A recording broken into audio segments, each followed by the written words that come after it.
खरं तर 22 एप्रिल 2025 रोजी जो बेलगाम मध्ये भ्याड हल्ला झाला, जो अतिरेक्यांनी भ्याड हल्ला केला आणि त्या भ्याड हल्ल्यामध्ये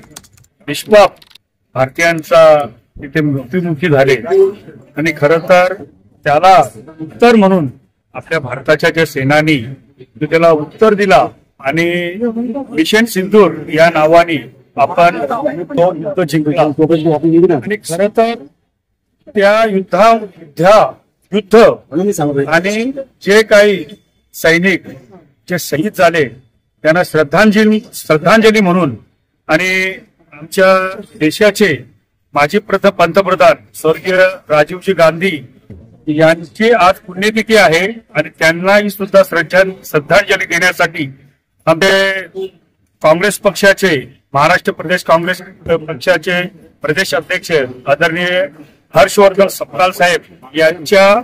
आदेशाने आज ठाणे ग्रामीण काँग्रेस कमिटीच्या वतीने अंबरनाथ शहर ब्लॉक काँग्रेस कमिटी आणि बदलापूर शहर ब्लॉक काँग्रेस कमिटीच्या वतीने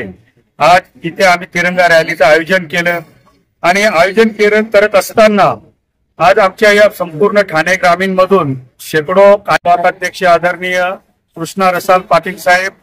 बदलापूर शहर काँग्रेस कमिटीचे शहर अध्यक्ष आदरणीय संजय जाधव साहेब आणि आमच्या ठाणे ग्रामीणचे सर्व ब्लॉक अध्यक्ष